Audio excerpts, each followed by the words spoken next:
নমস্কার, আমি রোশনাই শর্টসের নতুন আরেকটি ব্লগে আপনাদের সকলকে জানাই অনেক অনেক স্বাগত।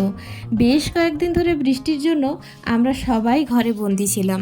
তো আজকে ভাবলাম হঠাৎ করে কাছে পিঠে থেকে যদি কোথাও একটু ঘুরে আসা যায় তাহলে মনটা ভালো হয়ে যাবে। তা করতে করতে আমরা খোঁজ পেলাম এই কেলাতির আশ্রমের।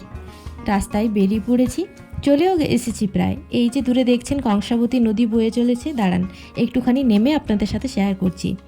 এটা প্রায় অনেকটা নিচু, অনেকটা গভীর এই জায়গাটা, আর ওই যে দূরে বয়ে চলছে ওটাই কংসাবতী নদী।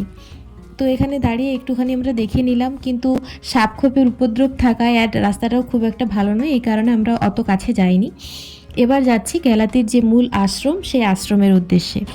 দুধারে রাস্তাটা এত সুন্দর, মনে হচ্ছে যেন তাকিয়েই থাকি, চোখের পলক ফেলতেও ইচ্ছে করছিল না।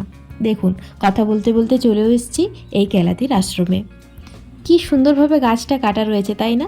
এখানে জুতো খুলে আমরা এবার মূল আশ্রমে প্রবেশ করলাম, আর এসেই দেখলাম এই অপরাজিতার গাছটা। কি সুন্দর নীল ফুলগুলো, সবুজ আর নীলের কম্বিনেশনটা কি সুন্দর লাগছে, তাই না? চলুন তাহলে এবার মন্দিরটা আপনাদেরকেও ঘুরে দেখানো যাক, আর আমিও সাথে সাথে ঘুরে দেখি। আমিও আজকে এই প্রথমবারই এলাম। তো ঢুকেই আমি দেখলাম এই গাছটা। দেখুন, এই গাছটার কি নাম আমি জানি না, আপনারা যদি কেউ জেনে থাকেন তো অবশ্যই আমাকে একটুখানি কমেন্টে জানাবেন। দেখুন কি সুন্দর, মনে হচ্ছে তেল মাখানো রয়েছে, মোমের আস্তরণ পড়ে রয়েছে এই পাতাগুলোতে।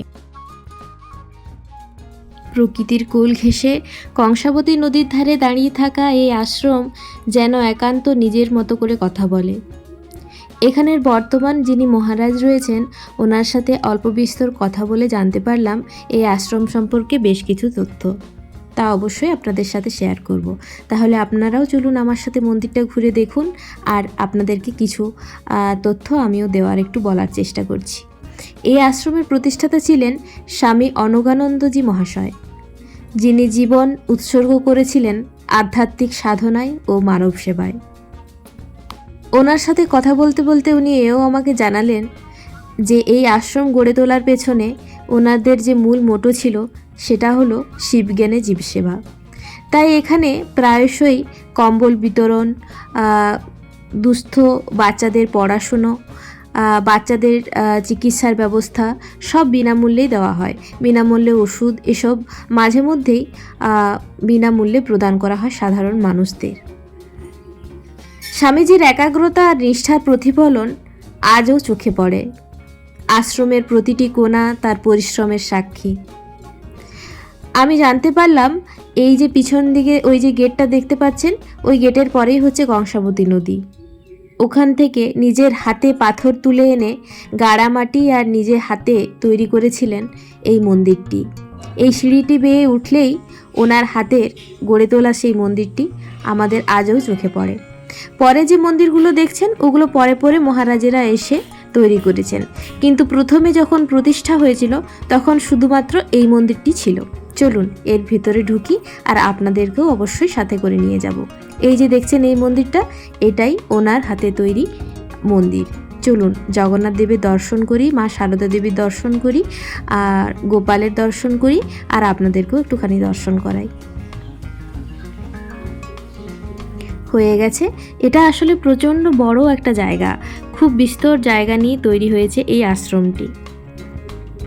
আর এই যে দেখছেন আটচালা, এখানেই ওই কাজগুলো হয়ে থাকে। আর আটচালাটি দেখতে দেখতেই দূর থেকে চোখে পড়লো এই টার্কি পাখিটাকে। ও যেন নিজের খেলায় নিজেই ব্যস্ত। চলুন আরও অনেকটাই বাকি আছে দেখা, ওগুলো একটুখানি দেখে নিই। এই দেখুন, এই দিকটায় আছে মাতৃ মন্দির, আর ডান দিকেও একটা মন্দির রয়েছে। তো আমরাও ঘুরতে থাকি আর আপনাদেরকেও দেখাই। এই দেখুন, এখানে প্রচুর আম গাছ রয়েছে, আমগুলো পেকে পেকে নিচে পড়েছে। আর একটা জিনিস দেখাই, সেটা হচ্ছে এই নারকেল গাছটা যেন আকাশ ছুঁয়েছে।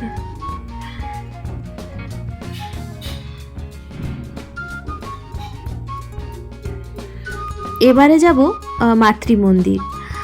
তো সেই মাতৃ মন্দিরে রয়েছেন মা সারদা দেবী। এখানে শুনলাম মা সারদা দেবী পূজিত হন দেবী দুর্গা রূপে। এখানে বসে প্রার্থনা করলে মনটা যেন সত্যি নিঃশব্দে শান্ত হয়ে যায়। আমরা যখন পৌঁছাই তখন আশ্রম চত্বর একদম ফাঁকা ছিল, শুধু প্রকৃতি, আমরা আর আশ্রম। কোথাও কোলাহল নেই, শহরের হট্টগোল নেই, শুধু বাতাসে ভেসে আসছিল কংসাবতী নদীর বয়ে চলা গুঞ্জন। দেখুন এখানে আসতেই চোখে পড়লো কাঁঠাল গাছ রয়েছে, আর এখানে কাঁঠাল ধরেও রয়েছে। এই দেখুন দুটো কাঁঠাল ধরে রয়েছে, দুটো নয় আরও অনেক কাঁঠালই রয়েছে। চলুন এখানেই এই মাতৃমন্দিরে বসে একটা গান করেছিলাম, আপনাদের সাথে একটুখানি শেয়ার করার চেষ্টা করছি।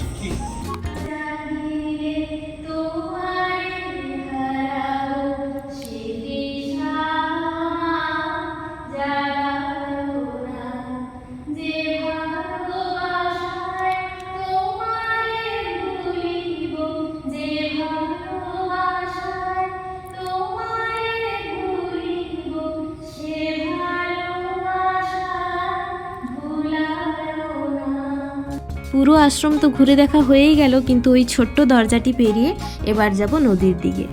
নদীর দিকে যখন পা বাড়ালাম দূর থেকে স্পষ্ট আরও বেশি গর্জে ওঠার শব্দ পাচ্ছিলাম কংসাবতী নদীর। বর্ষাকালের জলে নদীটা যেন নিজের রূপের গর্বে ফুঁসে উঠেছে। আমরা কাছে গিয়ে দেখি কংসাবতী এখন প্রবল স্রোতে ছুটে চলেছে। দেখে মনটা যেন একদম থেমে গেল। যতদূর চোখ যায় জল আর জল আর সবুজে মোড়া প্রকৃতি। হাঁটতে হাঁটতে মনে হচ্ছিল যেন কোথাও আমাদের ছোটবেলায় হারিয়ে যাওয়া কোনো শান্তির দিন ফিরে এসেছে। আশ্রমের ভিতর যে ঘরগুলো সেগুলো একবারই সহজ মাটি, কাঠ আর পাথরের মিশেলে তৈরি, কিন্তু তাতে যে আত্মিক পরিপূর্ণতা রয়েছে তা বলে বোঝানো সম্ভব নয়। এক জায়গায় ছোট্ট একটা ঘর, যেটা ছিল স্বামী অনঘানন্দজির ধ্যানগৃহ। সেখানে ঢুকতেই এক অদ্ভুত নীরবতা মনটাকে জড়িয়ে ধরল। তার ব্যবহৃত কিছু পুরনো জিনিস এখনও যত্ন করে রাখা হয়েছে, যেন আশ্রম বলে তিনি আছেন, ঠিক এখানেই আছেন। বাইরে এসে আবার একবার তাকালাম চারপাশে। কেলাতির আশ্রম কোনো বিলাসিতার জায়গা নয়, কিন্তু এখানে রয়েছে এক এমন শান্তি যা শহরের কোনো দামি জায়গাতেও পাওয়া যায় না। যাই হোক, আজকে আমরা ঘুরে নিলাম কেলাতির আশ্রম। আপনারা যারা বাঁকুড়াতে থাকবেন বা বাঁকুড়া আসবেন অবশ্যই একবার এই জায়গাটা ঘুরে যেতে পারেন, আপনাদের ভালো লাগবেই। ব্লগটা এখানেই শেষ করছি। ভালো লাগলে অবশ্যই একটা কমেন্ট করবেন।